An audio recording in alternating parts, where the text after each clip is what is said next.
Hello friends, काल्पनिक ख्वाब की दुनिया में आपका स्वागत है। पिछले भाग में आपने पढ़ा था कि पद्मिनी और बाकी सब गांव वाले शमशान में पहुंच गए थे और पद्मिनी और भैरव के बीच चुनौतियां प्रारंभ हो गई थी। तो चलिए शुरू करते हैं। अचानक ही पवन का प्रवाह तीव्र हो गया। शमशान के आसपास खड़े लोग भय और उत्सुकता के बीच फंसे हुए थे। पवन के साथ जैसे कोई अदृश्य शक्ति चारों ओर घूम रही थी। पंक्तिबद्ध खड़े ग्रामीणों में से किसी की भी हिम्मत नहीं हो रही थी कि वे इस अद्भुत मंजर के बीच आगे बढ़ें। शंकर, जो पद्मिनी के पिता थे, अपने बेटी को आशंकित नजरों से देख रहे थे। पद्मिनी अब भी आगे खड़ी थी। उसकी आंखें जैसे क्रोध और साहस से जल रही थी। उसने भैरव को चुनौती देते हुए कहा, तुम्हारी यह शक्ति तुम्हारे अहंकार की दासी बन गई है, लेकिन यह शमशान अब तुम्हारे अत्याचारों का अड्डा नहीं रहेगा। भैरव ने अपनी झाड़ियों जैसे लंबे बालों को झटका दिया। उसकी काली आंखों में एक रहस्यमय चमक थी। उसकी दाढ़ी से टपकती काली धारा जैसे जलती हुई जमीन पर गिरकर धुएं में बदल रही थी। उसने एक ठहाका लगाया जिसकी गूंज ने पूरे शमशान को कंपा दिया। तुम्हारी हिम्मत काबिले तारीफ है लड़की, भैरव गुर्राया, लेकिन इस दुनिया में मेरे बराबर कोई नहीं। तुम मुझे नहीं हरा सकते।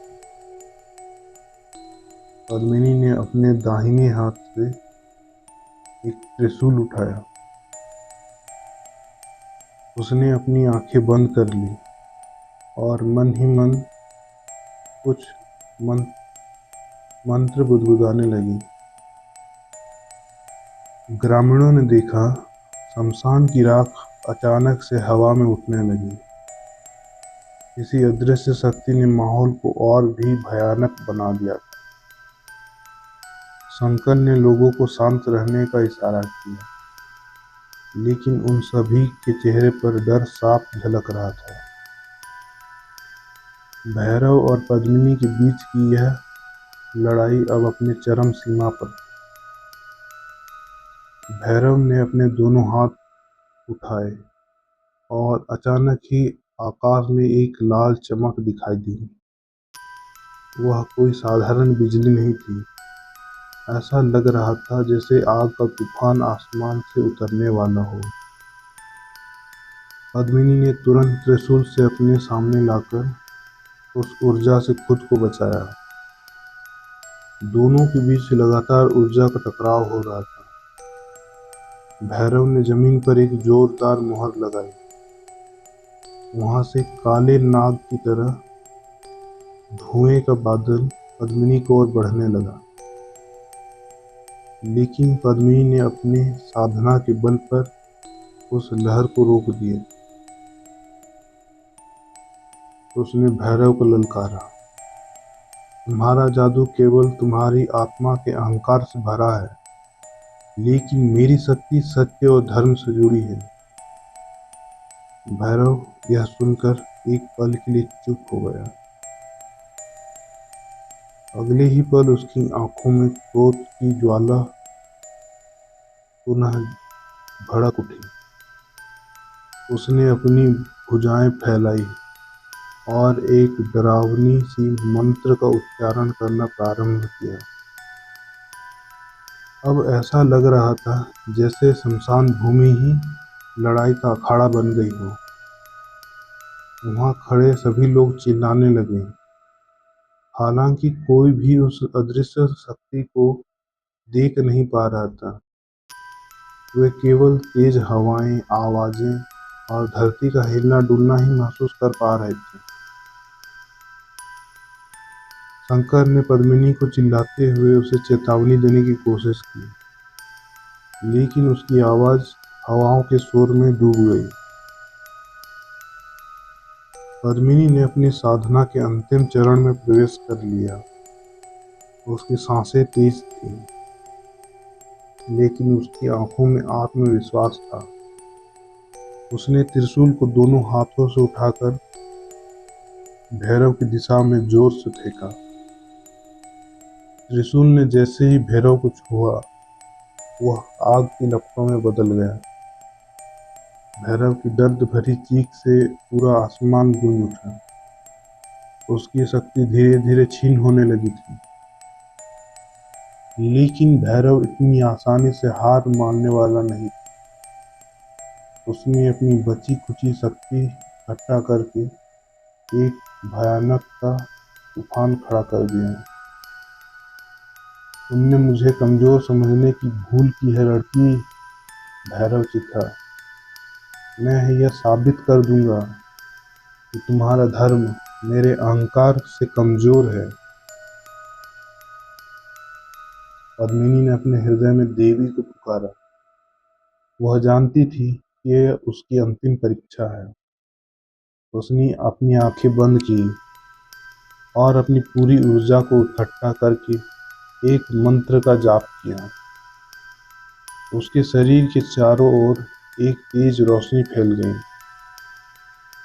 भैरव ने उस रोशनी से बचने की पूरी कोशिश की, लेकिन अफसोस वह असफल रहा। पद्मिनी ने कहा, अब तुम्हारा अंत निश्चित है। यह संसार तुम्हारे जैसे राक्षसों के लिए नहीं बना है। देखते ही देखते कुछ क्षण में भैरव का शरीर जलकर राख हो गया। उसकी चीखें शमशान के हर कोने में गूंज रही थी, लेकिन जैसे ही वह राख में बदल गया, शमशान में शांति लौट आई। सभी लोग धीरे धीरे उस डर से उबरने लगे।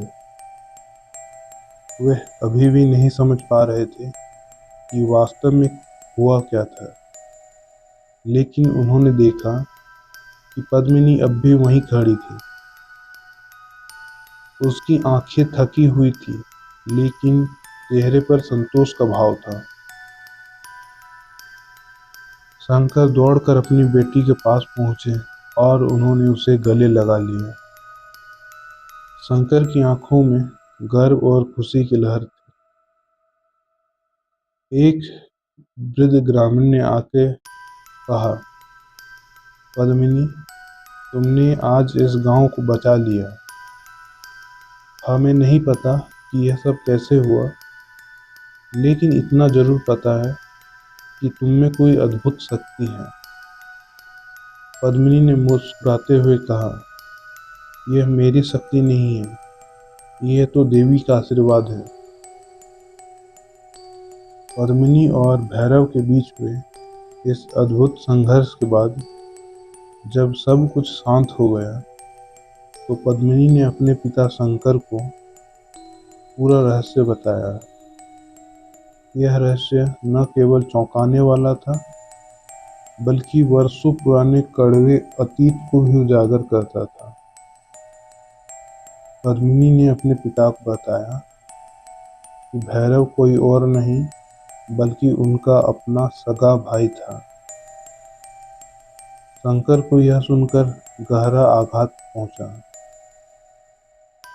उन्होंने कभी नहीं सोचा था कि उनका भाई, जो बचपन में लापता हो गया था, इस तरह राक्षस बन जाएगा।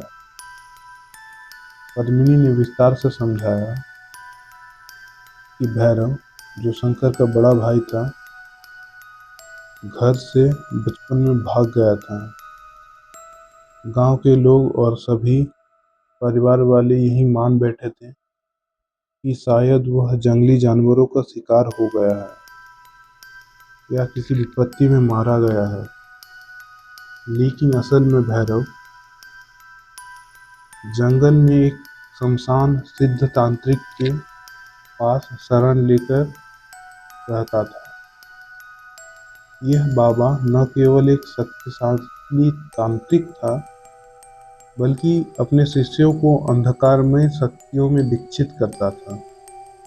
भैरव ने बाबा के सानिध्य में रहकर साधनाएं की और तमाम ऐसी तांत्रिक सिद्धियां प्राप्त की जिनसे वो आत्माओं को अपने वश में कर सकता था। वह बाबा, जो स्वयं अपनी शक्तियों का दुरुपयोग करता था, भैरव को भी अपने जैसा बना चुका था। उसने भैरव को सिखाया कि कैसे वह अपने इस शरीर को गुफा में निष्क्रिय अवस्था में छोड़कर आत्मा के माध्यम से पूरी दुनिया में विचरण कर सकता है। भैरव ने इन शक्तियों का उपयोग करके शमशान और गांव के बच्चों को अपनी तांत्रिक क्रियाओं का साधन बनाना शुरू कर दिया था। भैरव की आत्मा अक्सर शमशान में विचरण करती थी। वह बच्चों की आत्माओं को कब्र से उठाकर उन्हें वश में करता था। यह आत्माएं उसके लिए गुलाम बन जाती थी और तांत्रिक क्रियाओं में उसकी मदद करती थी। गांव में बच्चों के अचानक गायब होने के पीछे भैरव की यही तांत्रिक क्रियाएं ही थी। उसने अपनी शक्तियों का प्रयोग केवल अपने स्वार्थ के लिए किया। वह चाहता था कि लोग उससे डरें और उसे एक अजेय शक्ति मानें। उसकी आत्मा अहंकार में लिपटी हुई थी। वह हर किसी को अपने वश में करना चाहता था, लेकिन पद्मिनी ने देवी के आशीर्वाद से उसकी तांत्रिक शक्ति को हमेशा के लिए समाप्त कर दिया। पद्मिनी ने शंकर को बताया कि भैरव का मुख्य उद्देश्य केवल शक्ति और अधिकार प्राप्त करना था। वह अपने परिवार और गांव से दूर हो गया था, क्योंकि उसने अपने मन में यह धारणा बना ली थी कि उसका परिवार उसे कभी नहीं समझेगा। इंसान के बाबा ने उसे यही सिखाया कि केवल अंधकार की शक्तियों से ही वो दुनिया भर में राज कर सकता है। भैरव ने अपने पूरे जीवन में केवल तांत्रिक सिद्धियों को मजबूत करने पर ध्यान दिया, लेकिन वह इस दौरान एक इंसान से ज्यादा राक्षस बन गया। उसका हृदय कठोर हो गया। उसे अपने परिवार या गांव के प्रति कोई मोह नहीं रहा। पद्मिनी ने शंकर को यह भी बताया कि वह भैरव को क्यों देख सकती थी, जबकि बाकी गांव वालों और किसी को भी वो दिखाई नहीं देता था। दरअसल पद्मिनी को देवी का आशीर्वाद प्राप्त था। वह साधारण इंसानों से अलग थी। उसकी आत्मा इतनी पवित्र और शक्तिशाली थी कि वह तांत्रिक भैरव की आत्मा को देख सकती थी। भैरव की तांत्रिक शक्तियां पद्मिनी पर इसलिए बेअसर रहीं क्योंकि पद्मिनी के अंदर सत्य और धर्म की शक्ति थी। उसने न केवल अपने साहस से भैरव का सामना किया, बल्कि अपनी साधना के बल पर उसकी अंधकारमय शक्तियों को हमेशा के लिए समाप्त कर दिया। जब शंकर ने यह सब सुना तो उसके मन में मिश्रित भावनाएं उमड़ पड़ी। एक ओर उसे दुख हुआ कि उसका अपना भाई इतना अंधकारमय और क्रूर कैसे बन गया। उसने कभी नहीं सोचा था कि उनका परिवार इस तरह के भयावह सच का सामना करेगा। दूसरी ओर उन्हें गर्व भी हुआ कि उनकी बेटी ने इस राक्षस को समाप्त कर दिया। उन्होंने पद्मिनी को गले लगाते हुए कहा, मैंने कभी नहीं सोचा था कि मेरी बेटी इतनी अद्भुत और शक्तिशाली होगी। तुमने न केवल इस गांव को बचाया, बल्कि हमारे परिवार की प्रतिष्ठा भी कायम रखी। इस घटना ने शंकर और पूरे गांव को एक बड़ी सीख दी। उन्होंने समझा कि शक्ति का उपयोग हमेशा अच्छे के लिए होना चाहिए। भैरव ने अपनी शक्तियों का दुरुपयोग किया, जिससे वह अंततः खुद ही नष्ट हो गया। गांव वालों ने पद्मिनी को देवी का रूप मानते हुए उसे सम्मानित किया, लेकिन पद्मिनी ने सबको यह समझाया कि वह केवल एक माध्यम थी। असली शक्ति सत्य, धर्म और साहस में होती है। इस तरह पद्मिनी ने न केवल अपने गांव को बचाया, बल्कि अपने पिता को सच्चाई बताकर उनके दिल को भी हल्का कर दिया। यह कहानी सिर्फ तांत्रिक शक्तियों की नहीं थी, बल्कि यह इस बात का प्रमाण थी कि सत्य और धर्म की शक्ति हमेशा अंधकार पर विजय पाती है। यह सुनकर गांव वालों ने उसकी बातों को अपना मार्गदर्शक बना लिया। पद्मिनी अब केवल एक साधारण लड़की नहीं रही, वह सत्य और धर्म की प्रतीक बन गई। और वह शमशान की काली रात, जब उसने भैरव को हराया था, वह हमेशा के लिए गांव की कहानी बनकर रह गई। यह कहानी यहीं ख़त्म होती है। यह कहानी आपको कैसी लगी ज़रूर बताएं, और हमारे चैनल को लाइक, शेयर एंड सब्सक्राइब करें। धन्यवाद।